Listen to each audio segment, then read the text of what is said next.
अस्सलाम वालेकुम, बिस्मिल्लाहिर्रहमानिर्रहीम। Superficial structures of the neck general torticollis. होता क्या है कि शॉर्टनिंग ऑफ द नेक होती है और हेड एक तरफ टिल्ट हुआ होता है। अब इसकी डिफरेंट टाइप्स आ जाती हैं। कॉमन टाइप है रायनेक, जिसके अंदर एक ट्यूमर बन रहा होता है स्टेनोक्लेडोमास्टॉइड के अंदर। अब ये जो होता है ट्यूमर, ये बिफोर द बर्थ भी बन सकता है और आफ्टर द बर्थ भी बन सकता है, ठीक है, शॉर्टली आफ्टर द बर्थ और बिफोर बर्थ।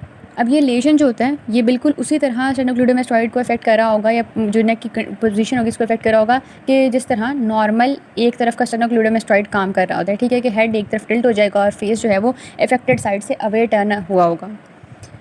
टॉर्टिकॉलिस प्रीनेटली हुआ हुआ है तो फिर क्या होता है कि जो डिलीवरी है वो भी ब्रीच करनी पड़ती है, क्योंकि उसी पोजीशन के अंदर इन्फेंट का हेड अपेयर हो रहा होता है, ठीक है। अब उसके बाद उन्होंने ये बताया हुआ है कि स्टेनोक्लेडोमास्टॉइड जो है, इन्फेंट का हेड अगर बुरी तरह से पुल किया गया ड्यूरिंग द डिलीवरी तो उसमें इसके फाइबर्स जो हैं वो टियर हो सकते हैं, जिसे मस्कुलर टॉर्टिकॉलिस कहते हैं, यानी during the birth further damage create हो जाएगा। क्या होता है कि हीमाटोमा पे डेवलप हो जाएगा और एक फिब्रोटिक मास अपेयर हो जाएगा, जो कि इंटरप्ट कर लेगा इस स्पाइनल एक्सेसरी नर्व की ब्रांच को, और इसकी वजह से अब फिब्रोसिस भी हो गया है और शॉर्टनिंग ऑफ द स्टेनोक्लेडोमास्टॉइड भी हो गया है। इसकी वजह से stiffening and twisting of the neck produce हो जाती है। हल क्या होता है इसका कि सर्जिकल रिलीज़ करना पड़ता है स्टेनोक्लेडोमास्टॉइड के फाइबर्स का, से जो कि मेनिब्रियम पर हो रही है और क्लेविकल पर हो रही है। और ये जो हमने सर्जिकल रिलीज़ करना होता है ये हमने करना होता है inferior to the level of the cranial nerve, ताकि नॉर्मल रोटेशन जो है वो वापस से बंदा अपनी अटेन कर सके नेक की और हेड की। देन वो हैव द स्पाज्मोडिक टॉर्टिकॉलिस। इसमें और जो पहले हमने चीज़ें पढ़ी हैं उनके अंदर सबसे मेजर डिफरेंस है कि भाई ये अडल्टहुड के अंदर हो रहा होता है। दूसरा डिफरेंस ये है कि इसके अंदर bilateral combination of the muscles effect हो रहे हैं, सर्वाइकल मसल्स इफेक्ट हो रहे हैं। स्पाज्मोडिक टॉर्टिकॉलिस को हम सर्वाइकल डिस्टोनिया भी कह रहे होते हैं, और इसके अंदर दोनों साइड के स्टेनोक्लेडोमास्टॉइड ट्रेपीजियस और सर्वाइकल जो मसल्स होते हैं वो इफेक्ट हो रहे होते हैं, ठीक है। अब इसमें क्या होता है कि जो फॉर एग्जांपल कोई भी मूवमेंट है नेक की, फ्लेक्शन है, एक्सटेंशन है, टिल्टिंग है, या रोटेशन ऑफ द नेक है, टर्निंग ऑफ द नेक है, ठीक है, वो सस्टेन रह रही होती है।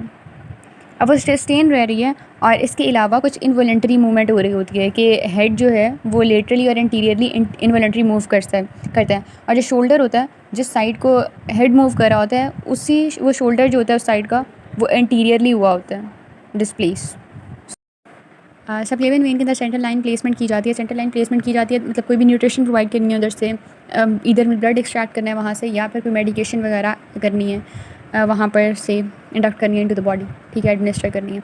अच्छा, अब क्या करते हैं कि ये नीचे ना डायग्राम खाई हुई है, बल्कि हमने जब ये करना हो ना सेंट्रल लाइन प्लेसमेंट करनी हो तो हमने क्या करना होता है कि थंब रखना होता है middle third of the clavicle में, middle part of the clavicle के अंदर, हाँ जो रखनी होती है जुगुलर नोच में, और उसके बाद जो इंजेक्शन है वो प्लेस करना होता है just below the thumb. Below the thumb injection enter होगा और फिर उसे मीडियली हमने लेके जाना है टुवर्ड्स द इंडेक्स फिंगर। हमने इंजेक्शन को इतनी एक्सटेंट तक पास करना है till it reach the right vein just posterior to the ये जो होता है स्टर्नो क्लेविकुलर जॉइंट, ठीक है। और अगर हम इस नीडल को केयरफुली इंसर्ट नहीं करेंगे तो हम यहाँ पर से जो है लंग वगैरह को पंक्चर करके तो नीमोथोरिक्स आराम से करवा सकते हैं, सो बी केयरफुल, ठीक है। फर्दर मोर उन्होंने ये बताया हुआ है कि अगर हम इसे ज़्यादा ही पोस्टीरियर अगर हमने इंसर्ट कर दी तो वो पीछे हमें सब क्लेवियन आर्टरी दिख रही है ना, तो उसके अंदर उसने पंक्चर हो जाना है, ठीक है। जब हम इसे करें करेक्टली इंसर्ट करें तो हम इसके अंदर से कैथेटर भी पास कर सकते हैं, soft flexible catheter. So after that हमारे पास है राइट कार्डिक कैथेटराइजेशन। इसमें हम बेसिकली प्रेशर मेजरमेंट के लिए इसे इंजेक्ट कर रहे होते हैं। इंटरनल जगुलर वेन जो होती है उसको हमें पंक्चर करना पड़ता है और वहाँ से हम कैथेटर इंसर्ट कर रहे होते हैं। वहाँ से ब्रेकियोसेफेलिक वेन के अंदर जा रहा होता है, यहाँ पर ये लिखा हुआ है, वहाँ से ब्रेकियोसेफेलिक वेन तक जा रहा होता है और वहाँ से फिर जा रहा होता है टू सुपीरियर वेना केवा, ठीक है। ये इसका रूट हो गया। अब कभी कभी ये होता है कि हमें कुछ पेशेंट्स के अंदर एक्सटर्नल जुगुलर वेन भी यूज़ करनी पड़ जाती है, लेकिन external jugular when ideal when नहीं है, क्योंकि इसका एंगल जो होता है जो सबक्लेवियन वेन के साथ बन रहा होता है वो that angle is not favourable for the catheterization. External jugular vein जो होती है वो एक प्रेशर को डिटेक्ट करने का ज़रिया होती है, एक इंटरनल बैरोमीटर के तौर पे काम कर रही होती है। जब नॉर्मल रेंज होती है प्रेशर की तब हम इसे डिटेक्ट कर सकते हैं। छोटा सा इसके कोर्स हम देख सकते हैं क्लेविकल के बिल्कुल ऊपर, लेकिन अगर जो वीनस प्रेशर है वो एबनॉर्मल है तो इसका proper course of the side of the neck देखा जा सकता है, ठीक है। और यानी हम देख के ही बता सकते हैं कि ये जो है वीनस प्रेशर इंक्रीज़ हुआ है, यानी कोई ना कोई मसला है, हार्ट फेलियर है, या सुपरवेनाकेबल ऑब्स्ट्रक्शन है, सुप्राक्लेविकुलर लिम्फ नोड्स एनलार्ज हुए हैं, या फिर इंट्राथोरेसिक प्रेशर इंक्रीज़ हुआ है। Surveillance of the external jugular vein, external jugular vein जो होती है वो सवेयर होती है along the posterior border of the sternocleidomastoid, ठीक है।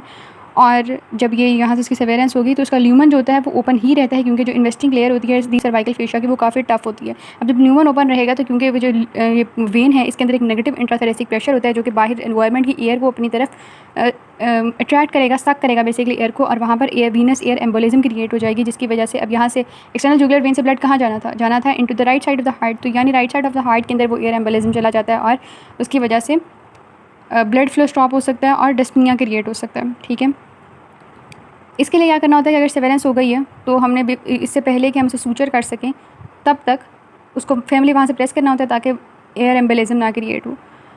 उन्होंने बताया हुआ है कि जो लेटरल साइड ऑफ द होती है सर्वाइकल रीजन, वहाँ पर अगर कोई अटैक हो, नाइफ स्लैश वगैरह हो, उसकी वजह से फेरेंस of the external jugular vein हो जाती है। ठीक है, इसके अलावा उन्होंने बताया हुआ है कि जब जो है नेगेटिव इंट्राथोरेसिक प्रेशर होता है और एयर अंदर सक हो जाती है into the lumen of the external jugular vein, तो उससे एक चर्निंग नॉइस प्रोड्यूस हो जाती है थॉरैक्स के अंदर। इसके अलावा साइनोसिस भी अपीयर हो रहा होता है। लेकिन जब स्पाइनल एक्सेसरी नर्व इतने ज़्यादा कॉमन नहीं होते और इनके डिफरेंट कॉजेज आ जाते हैं, जैसे पेनिट्रेटिंग ट्रॉमा है या फिर कोई सर्जिकल प्रोसीजर है लेटरल सर्वाइकल रीजन का, जैसे हमने ऊपर भी लेटरल सर्वाइकल रीजन की बात की, नीचे भी लेटरल सर्वाइकल रीजन की बात की, रिमेंबर है। ठीक है, अच्छा, अब इसके अलावा ट्यूमर्स वगैरह हो सकते हैं, कोई कैंसरल सर्वाइकल लिम्फ नोड हो सकता है। अब पॉइंट है कि जो स्टेनोक्लेडोमास्टॉइड अगर एक साइड का जो है उसको कंट्रैक्शन हो तो हेड जो है वो एक साइड को टर्न हो जाता है। ठीक है, लेकिन अगर जो स्पाइनल एक्सेसरी नर्व जो है वो एक साइड की डैमेज हुई है, उसका लीगन प्रोड्यूस हुआ है, तो उसकी वजह से एब्नॉर्मल पोजीशन ऑफ हेड नहीं होती। ठीक है, बस इतना होगा कि टर्निंग हेड को टर्न करने में प्रॉब्लम होगी, यानी वीकनेस होगी, और ट्रेपीजियस जो होगा उसकी एट्रोफी हुई होगी, यानी नेक की मूवमेंट्स इम्पेयर हुई होंगी। ठीक है, अब यूनिलेटरल ट्रेपीजियस की जो पैरालिसिस होती है वो हम किस तरह पता लगा सकते हैं कि जो पेशेंट होगा वो एलिवेट नहीं कर सकता, शोल्डर अपने रिट्रैक्ट नहीं कर सकता। ठीक है, और यानी वो अपर लिम्ब को एलिवेट नहीं कर सकता। ठीक है, superior to the horizontal level. इसके अलावा जो नॉर्मल प्रोमिनेंस प्रोड्यूस हुई होती है हमारी नेक के अंदर वो प्रोड्यूस नहीं रहेगी, वो ट्रेपीजियस की वजह से प्रोड्यूस हो रही होती है। इसके अलावा ग्रुपिंग ऑफ शोल्डर कॉज हो जाएगी, जो कि एक ऑब्वियस साइन होता है इस नर्व की इंजरी का। और इसके बाद उन्होंने बताया हुआ है कि एक्सटेंसिव सर्जिकल प्रोसीजर्स वगैरह के अंदर हमें देखना होता है जब हम लेटरल सर्वाइकल रीजन के प्रोसीजर्स कर रहे हैं कि स्पाइनल एक्सेसरी नर्व किधर है, ताकि उसे प्रिजर्व किया जा सके in order to prevent any further consequences. ठीक है,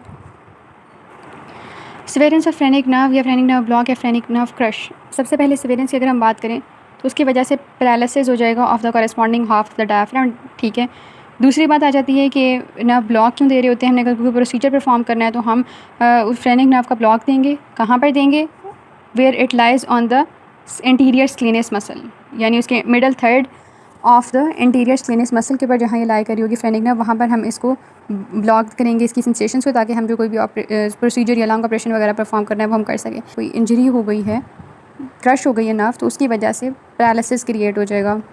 ठीक है, और एक्सेसरी फ्रेनिक नर्व अगर प्रेजेंट है तो अगर वो क्रश हो गई तो उसकी वजह से आधे डायफ्राम का पैरालिसिस क्रिएट हो जाएगा। और उन्होंने ये बताया हुआ है कि इस तरह होता है कि सर्जिकल रिपेयर जब हम करते हैं डायफ्रेगमेटिक हर्निया की, तो उसकी वजह से सर्जिकल फ्रेनिक नर्व क्रश वाली कंडीशन डेवलप हो सकती है।